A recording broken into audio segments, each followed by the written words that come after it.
بسم اللہ الرحمن الرحیم۔ پیج نمبر 13 پہ ہیں ہم، اور پیج نمبر 13 پہ دیا گیا ہے ایکٹ 2، سیکنڈ ایکٹ پہ ہم بات کریں گے۔ ڈاکٹر فاسٹس کے سیکنڈ ایکٹ پہ بات کرنی ہے ہم نے آج۔ اس کے ایکٹ 2 کے پہلے سین پہ پہلے بات کروں گا، وہیں سے ہم سٹارٹ کریں گے۔ ہم پہلے اس کی سمری دیکھیں گے، اس کے بعد ہم اس کا کریٹیکل انالیسس دیکھیں گے۔ سیکنڈ ایکٹ کے اندر 2 ہی سینز ہیں، اور ان دونوں سینز کے بارے میں ہم نے آج بات کرنی ہے۔ تو بڑھتے ہیں ہم اپنے ٹاپک کی جانب کہ ڈاکٹر فاسٹس جو ہے وہ میفسٹوفیلیس کے ساتھ بیٹھا ہوا ہے اور وہ اسٹڈی کر رہا ہے۔ اس نے ڈیول کی جو ہے وہ کی ہوئی ہے، وہ جس کو ہم کہتے ہیں نا، اس کی بےزتی کرتا ہے، اس کو جو ہے نا وہ برا بھلا کہتا ہے، لعنت ملامت کرتا ہے کہ اس نے اسے جنت سے ڈپرائیو کر دیا، محروم کر دیا۔ تو شیلو لاجک کے ذریعے، کھوکھلا لاجک ہے، یعنی کہ ورتھ لیس لاجک کے ذریعے میفسٹوفیلیس جو یہ ثابت کرتا ہے کہ جنت جو ہے وہ انسان کے لیے، انسان کے مقابلے میں جنت جو ہے وہ انفیریئر ہے، کم تر ہے۔ اسی موقع پہ گڈ اور ایول اینجل آتے ہیں، اور وہ آتے ہی اپنی اولڈ جو ایڈوائس ہوتی ہے، نصیحتیں ہوتی ہیں، وہ اس کے سامنے ریپیٹ کرتے ہیں۔ گڈ اینجل دوبارہ اسے بتاتا ہے کہ ابھی بھی وقت ہے، وہ ریپینٹ کر سکتا ہے، وہ توبہ کر سکتا ہے، وہ اپنے اس عمل سے رجوع کر سکتا ہے۔ تو ایول اینجل اسے آ کے وہ کہتا ہے کہ چونکہ وہ اب ایک اسپرٹ بن چکا ہے، ٹھیک ہے، اب وہ ایک روح بن چکا ہے، ایول اسپرٹ بن چکا ہے، تو لہذا خدا جو اس کو جو ہے نا، خدا اس کے اوپر ترس نہیں کھا سکتا۔ ڈاکٹر فاسٹس جو ہے وہ اسی وقت یہ اعلان کرتا ہے، ٹھیک ہے، اس اوپینین پہ، یعنی کہ وہ دراصل اپنا اوپینین دیتا ہے کہ وہ اب معافی نہیں مانگ سکتا، ریپینٹ نہیں کر سکتا۔ تو بات یہ ہے کہ دراصل کہ اگر وہ معافی مانگتا ہے تو یہ چیز اس کو خودکشی کی طرف لے کے جائے گی، کیونکہ اس نے ابھی تک پلیئرز نہیں دیکھے، خوشیاں اس نے نہیں دیکھی، اور یہ اسی طرح کی خودکشی ہے جیسی ہومر نے کی تھی، یا ایمفین نے، یہ بھی گریک میتھ کا کریکٹر ہے، اس نے جو ہے نا مطلب ہے، کہتے ہیں Homer perform for him and Amphion has played his music. تو وہ اب اپنے آپ کو جو ہے وہ ان باتوں سے دور کرتا ہے، ڈسٹریکٹ کرتا ہے۔ پیج 13 پہ سیکنڈ لاسٹ پیراگراف ہے، مطلب وہ اپنی توجہ دوسری طرف لے کے جاتا ہے، وہاں سے ان باتوں سے ہٹاتا ہے جو گڈ اینجل اور ایول اینجل کی ایڈوائسز ہیں، نصیحتیں ہیں، وہاں سے اپنی توجہ کو دوسری طرف لے کے جاتا ہے۔ اور اس کے لیے وہ کیا کرتا ہے، اس کے لیے وہ میفسٹوفیلیس سے سوالوں کی ایک جو ہے نا سیریز پوچھنا شروع کر دیتا ہے، یعنی کہ بچھاڑ کر دیتا ہے سوالوں کی، اس سے جنت کی سٹرکچر کے بارے میں پوچھتا ہے کہ جنت کیسی ہے۔ جب اسٹرانومی سے متعلقہ اس کے سوالوں کا جواب دے دیا جاتا ہے، تو پھر وہ پوچھتا ہے کہ اس دنیا کو کس نے بنایا۔ میفسٹوفیلیس اس طرح کے سوال پسند نہیں کرتا، اور خاص طور پہ جب وہ خدا کے بارے میں پوچھتا ہے، بات کرتا ہے، تو ڈیول جب وہ اڑ جاتا ہے، چلا جاتا ہے۔ پیج 13 پہ لاسٹ پیراگراف پہ پہنچ گیا کہ گڈ اینجل اور ایول اینجل دونوں آتے ہیں، اور دوبارہ ایک دفعہ پھر اسی سیکنڈ ایکٹ کے پہلے سین میں دوبارہ آ کے وہ اپنی جو ہے نا وہ ایڈوائس جو ہے وہ ریپیٹ کرتے ہیں، اور دونوں ریپینٹنس کے موضوع پہ بات کرتے ہیں۔ ایک جو ریپینٹنس کا مشورہ دیتا ہے، دوسرا ریپینٹنس سے منع کرتا ہے۔ دونوں چلے جاتے ہیں۔ تو فاسٹس جو ہے وہ کرائسٹ کو پکارتا ہے کہ آ کے اس کی مدد کرے۔ تو اس وقت لوسیفر، بیلزبب اور میفسٹوفیلیس جو ہے وہ تینوں آتے ہیں، اور وہ آ کے ڈاکٹر فاسٹس کو ڈراتے دھمکاتے ہیں، اور وہ اسے یہ کہتے ہیں کہ جب یعنی کہ ڈاکٹر فاسٹس جب کرائسٹ کا نام لیتا ہے تو ان کو تکلیف ہوتی ہے، یعنی کہ وہ بیسیکلی ان کو زخمی کرتا ہے کرائسٹ کا نام لینے سے۔ تو فاسٹس جو ہے وہ اس بات پہ رضامند ہو جاتا ہے، کہ اب وہ دوبارہ وہ نام نہیں لے گا. اس کو انٹرٹین کرنے کے لیے، اس کو خوش کرنے کے لیے وہ 7 ڈیڈلی سنز کی اس کے سامنے پیریڈ کرواتے ہیں، یعنی اس کے سامنے لے کے آتے ہیں. 7 ڈیڈلی سنز جو وہ اس کے سامنے ان کی پیریڈ کروائی جاتی ہے، اس کے سامنے لائے جاتے ہیں. فاسٹس خوش ہوتا ہے. لوسیفر وعدہ کرتا ہے ڈاکٹر فاسٹس سے کہ وہ اسے رات کو اس کو جہنم کا دیدار کرائے گا، اور وہ اس کو ایک کتاب دیتا ہے شیپ شفٹنگ سے متعلقہ مضمون پہ وہ کتاب لکھی ہوئی ہوتی ہے. یہ تھا پہلا سین ایکٹ 2 کا. ابھی ہم اس کے پیج نمبر 14 پہ پہنچ چکے ہیں، جہاں پہ ہمارا دوسرا سین ہے اسی ایکٹ کا. اس سین میں کلاؤن جس کا اصل نام رابن ہے، اس نے ڈاکٹر فاسٹس کی ایک میجک بک جو وہ حاصل کر لی ہے، وہ اپنے ڈک کے ساتھ، جو کہ بظاہر ایک ملازم میں لگتا ہے، وہ اور دوسرے جو مرد اور دوسرے 2 مرد ہوتے ہیں ان کے ساتھ بینٹر کرتا ہے، ان کے ساتھ موکری کرتا ہے، جوک کرتا ہے ان کے ساتھ، چٹ چیٹ آپ جس کو کہہ سکتے ہیں.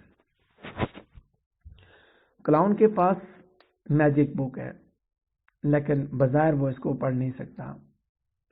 ٹھیک ہے، سین ختم ہوتا ہے، وہ دونوں مرد جو ہے نا وہ چلے جاتے ہیں، going of two a drink.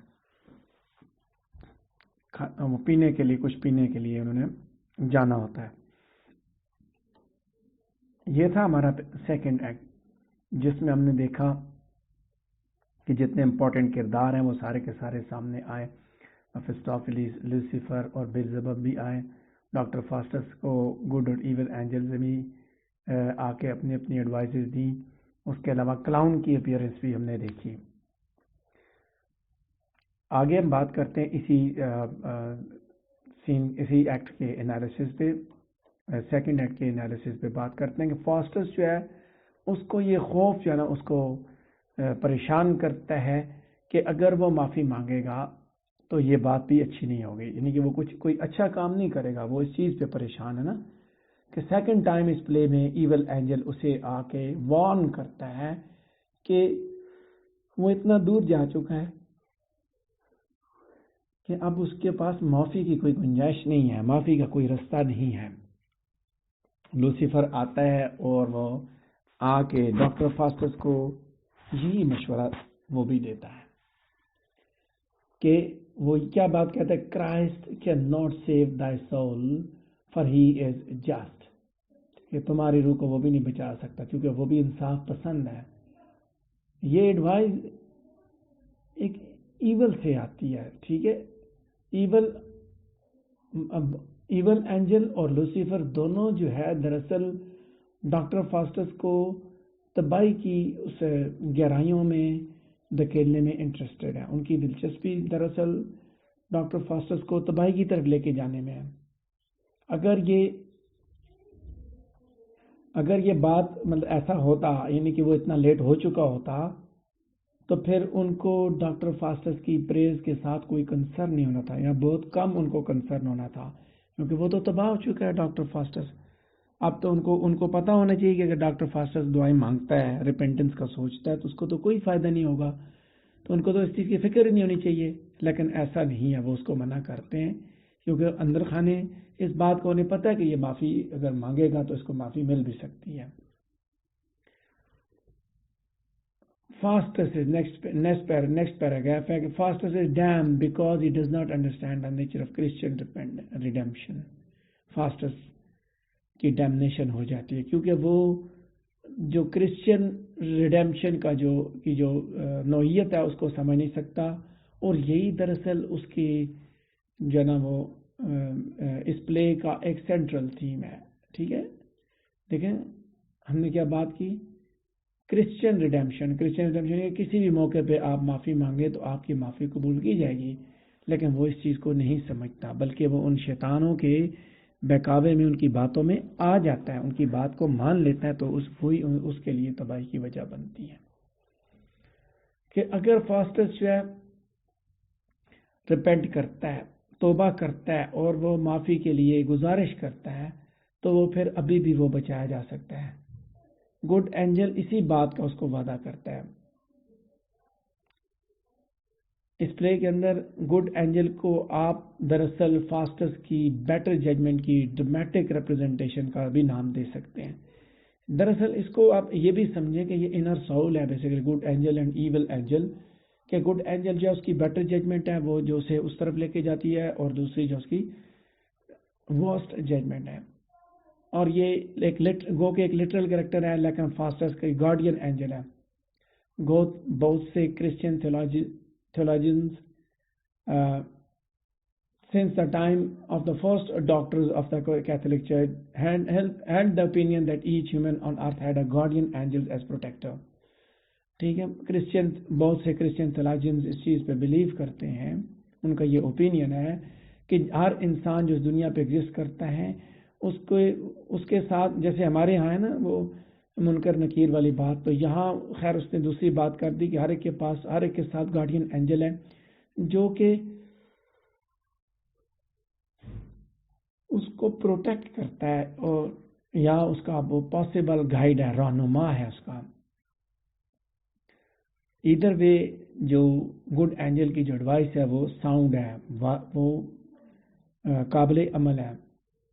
Devil's کی ڈسٹریس کو سامنے رکھتے ہوئے اور ان کا جو کنسرن ہے کہ ڈاکٹر فاسٹس کو وہ ڈیم رکھیں گے، مطلب اس کو تباہی کی طرف ملعون اس کو کیے رکھیں گے.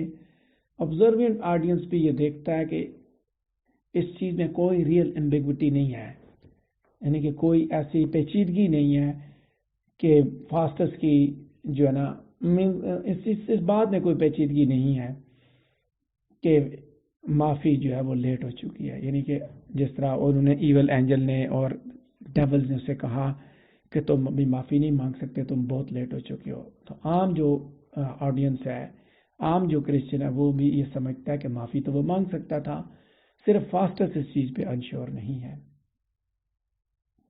تو یہ سینٹرل تھیم ہے کرسچین ریڈیمپشن. دیکھیں نا، کرسچین ریڈیمپشن سینٹرل تھیم ہے کہ نالج تو اس کے پاس آیا لیکن اس کو وزڈم نہیں ملا. فاسٹس نیکسٹ پیراگراف ہے، انالیسس کا تیسرا پیراگراف بنتا ہے. گو کہ ایک عظیم اسکالر ہے، ٹھیک ہے، تو ابھی بھی وہ کہتا ہے کہ علم تو حاصل کر رہا ہے، نالج حاصل کر رہا ہے، لیکن وزڈم نہیں ایکوائر کر سکا.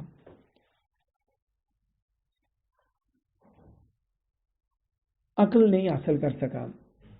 وہ اپنے آپ کو ان باتوں سے، خود کو وہ ان سوالوں سے، یعنی کہ ان چیزوں سے دور کرنے کے لیے، ان پریشانیوں سے وہ جنت کے بارے میں سوال کرتا ہے. وہ سوال تو کرتا ہے لیکن وہ خدا کی بنائی ہوئی جنت کیسی ہے اس بارے میں وہ نہیں سمجھ پاتا. اس کو یہ تو پتا ہوتا ہے کہ کیسی کیسی جنت ہے، جنت کی کیسی کیسی فارمز ہیں، لیکن وہ اس کے پیچھے جو طاقت ہے جنت کے پیچھے اس کو نہیں سمجھ پاتا، کیونکہ وہ انسان ہے اور وہ اس کے اندر خامیاں ہیں. وہ خدا کی فارگیونگ نیچر کی ڈیوائن مسٹری کو انڈرسٹینڈ نہیں کر پاتا. وہ ناکام ہو جاتا ہے اس چیز کو سمجھنے میں کہ خدا جو ہے اس کی فطرت فارگیونگ ہے، اور یہی ایک اس دنیا کی ایک ڈیوائن مسٹری ہے. وہ اپنے آپ کو ڈیمڈ سمجھتا ہے. آخر کار وہ اپنے آپ کو شیطان کی اس جو گناہ والی جو پیگنٹری ہے، اس کی جو مطلب آپ یہ کہہ سکتے ہیں کہ اس کے اس ریچول میں اپنے آپ کو، مطلب اس ریچول کے گناہ والے ریچول کے حوالے کر دیتا ہے، اور وہ انجوائے کرتا ہے کہ وہ ڈیمڈ ہو چکا ہے. گو کہ اسکالر جنرلی یہ ہولڈ کرتے ہیں کہ مارلو نے اکثر یہ کہتے ہیں کہ مارلو نے وہ سیگمنٹ نہیں لکھا اس پلے میں، یہ والا سیگمنٹ کہ جہاں پہ 7 ڈیڈلی سنز جو ہے نا، اور 7 ڈیڈلی سنز جہاں پہ دکھائے جاتے ہیں، اور اس کے بعد ساتھ ساتھ کہ وہ اسپرٹ جو کہ اس پلے کے سین کے اینڈ پہ آتا ہے وہ سیم ہے. فاسٹس جو ہے نا وہ he agrees to think on the devil and throw himself into being hell bound. وہ تیار ہو جاتا ہے اس بات کو سوچنے کے لیے کہ مطلب وہ اپنے آپ کو شیطان کے حوالے کرنے کے لیے وہ تیار ہوتا ہے، اور اس چیز پہ بھی کہ وہ ہیل باؤنڈ ہو چکا ہے، یعنی کہ وہ جہنم کا حصہ بن جائے، ٹھیک ہے، جہنم کا حصہ بنے، جہنم کا ایندھن بنے، جو بھی ہے۔ تو یہ تھا ہمارا تھرڈ پیراگراف اس کے انالیسس کا۔ ابھی ہم اس کے جو کہ فرسٹ سین کے اوپر ہم نے بات کی تھی، اس کے بارے میں یہ انالیسس ہے۔ سیکنڈ سین جو ہے وہ دراصل کامک ریلیف پرووائڈ کر رہا ہے، اس کے اندر کامک ریلیف موجود ہے، اس کے اندر باڈی جوکس ہے، گڈ نیچرڈ ہیومر ہے، اور سیریس سبجیکٹ سے ہٹ کے کانٹینٹ پرووائڈ کیا گیا۔ میں نے پہلے جیسے بات کی کہ انٹرلیوڈ کا جو کانسیپٹ تھا اس وقت پلیز کے اندر، اس کو ڈاکٹر فاسٹس کے اندر کرسٹوفر مارلو نے اس کو اپلائی کیا تھا، اور اس نے وہ انٹرلیوڈ یہاں پہ بھی لگایا کہ تھوڑی دیر کے لیے آڈینس کو جب وہ کامک ریلیف پرووائڈ کیا جائے، اس کے لیے وہ اس طرح کے سینز وہ دکھاتا تھا جہاں پہ آڈینس کو تھوڑا سا انٹرٹینمنٹ ملتی تھی، ہنسنے کے لیے، مسکرانے کا موقع ملتا تھا۔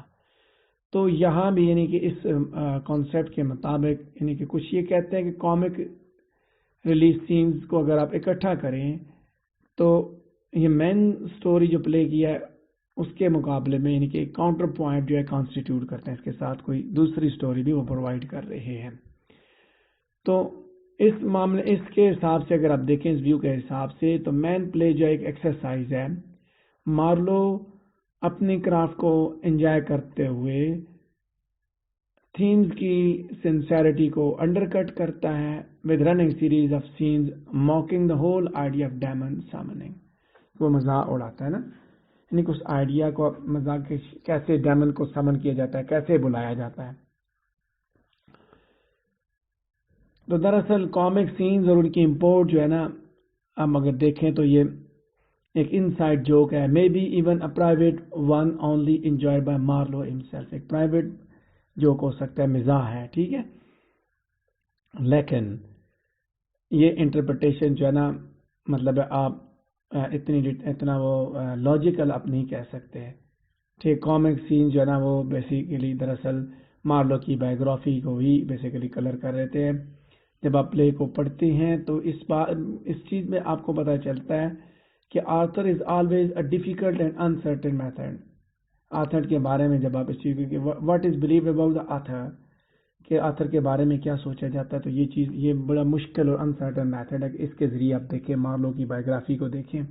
تو جس اتنی بات سمجھیے کہ سین 2.2 میں دراصل اس نے کامک ریلیف پرووائڈ کیا، تھوڑی دیر کے لیے کہانی سے آپ کو سائڈ پہ کرتا ہے تاکہ جو وہاں پہ جو چل رہا ہے اس پہ آپ مطلب ہے کیونکہ ساری کی ساری سیریسنس ہے تو تھوڑا سا آپ کے ایموشنز کو ریلیف ملے، ٹھیک ہے۔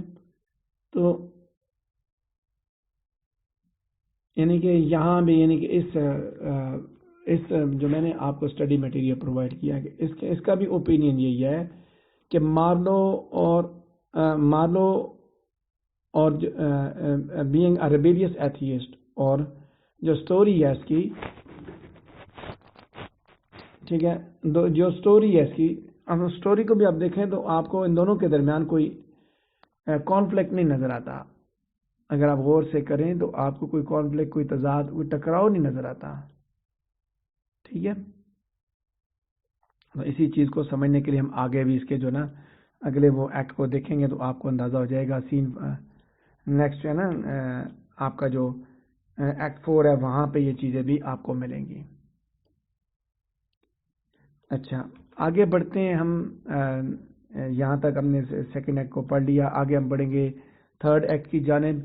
تو یہاں میں آپ سے یہ کوشچن کرتا چلوں کہ اگر آپ کو کسی چیز کی سمجھ نہیں آئی تو آپ مجھ سے پوچھیں تاکہ ہم کلاس کو فردر کنٹینیو کریں۔ اگر آپ کا کوئی سوال ہے تو آپ پوچھ سکتے ہیں، میں آپ کے سوالوں کا انتظار کر رہا ہوں۔ ہمارا دوسرا ایکٹ بھی کمپلیٹ ہو گیا ہے۔